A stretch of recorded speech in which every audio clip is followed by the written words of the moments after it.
ഇത് മൊത്തം മുല്ല ഇങ്ങനെ വെച്ച് ഇങ്ങനെ അങ്ങ് പോവാ. കുളത്തിലിറങ്ങി കാല് കഴുകിയതിനു ശേഷം താണ്ടെ ഐശ്വര്യമായിട്ട് നിങ്ങൾ എല്ലാവരുടെയും പ്രാർത്ഥനയോടുകൂടി നമ്മളൊരു തൈ ഇവിടെ ആദ്യമായിട്ട് വെക്കാൻ പോവാ. ഒരു വർക്കലയ്ക്ക് അടുത്തുള്ള ഹരിഹരപുരം, അവിടെ ഒരു വിശേഷപ്പെട്ട ഒരു അമ്പലമുണ്ട്. നമ്മളിപ്പോ നിൽക്കുന്ന എവിടാ? അഞ്ചുമൂർത്തി ക്ഷേത്രം. അഞ്ചുമൂർത്തി ക്ഷേത്രത്തിന്റെ കുളക്കടവില്. ഈ കുളം എന്ന് പറയുന്നത് വയലിന്റെ നടുക്കാണ്. അതായത് ചാണകം നമ്മൾ ഇവിടെ കൃഷിക്കായിട്ട് ഉപയോഗിക്കുന്നുണ്ട്. അതേപോലെ തന്നെ ഇവിടുത്തെ പൂജാദ്രവ്യങ്ങൾക്കുള്ള പൂക്കള് നമുക്ക് ഇതേപോലെ തന്നെ ഇങ്ങനൊരു മാതൃകയില് ഇവിടെ ഒരു അമ്പലമുണ്ട്. അത് നമ്മൾ എടുത്തു പറയേണ്ട ഒന്നാണ്. ശരിക്കും ഇവിടെ വന്നപ്പോൾ നിങ്ങളെ കൊണ്ടൊന്ന് കാണിക്കണമെന്ന് തോന്നി. ഒരു രക്ഷയില്ല. നല്ല രസമുള്ള നല്ല സുന്ദരമായ ഒരു അമ്പലക്കുളം, തീർത്ഥക്കുളം. വർക്കലയ്ക്ക് അടുത്തുള്ള ഹരിഹരപുരം, അവിടെ ഒരു വിശേഷപ്പെട്ട ഒരു അമ്പലമുണ്ട്, അഞ്ചുമൂർത്തി ക്ഷേത്രം.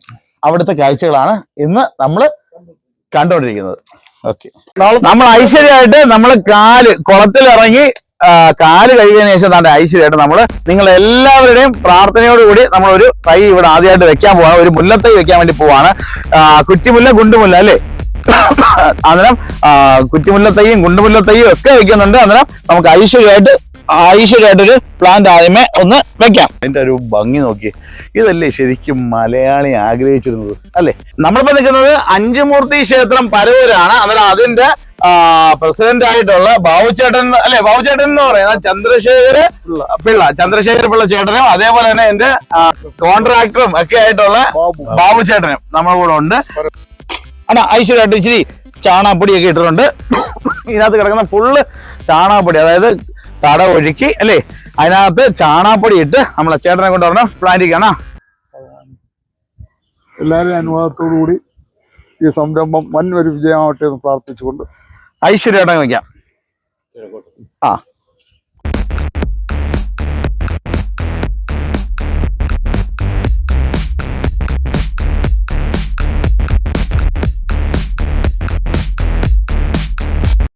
തട ഒരുക്കി നല്ലപോലെ ഉണങ്ങിയ ചാണകപ്പൊടി, നല്ല ഉണക്ക ചാണകപ്പൊടി നല്ലപോലെ ഇട്ടതിന് ശേഷം അതിനകത്ത് ഈ ചാലിനകത്ത് മൊത്തം ഫ്ലവർ ഐറ്റം കുറച്ച് ഗ്യാപ്പിട്ട് സെറ്റ് ചെയ്ത് നമ്മളിപ്പോൾ അവിടത്തേക്കുള്ള ദാണ്ടെ നല്ല സുന്ദരമായ മുല്ലത്തൈകളുമായിട്ട് നേരെ അങ്ങോട്ടൊന്ന് പോയി ആ ഒരു എന്താ പറയാ കുഴികളിൽ നടാം.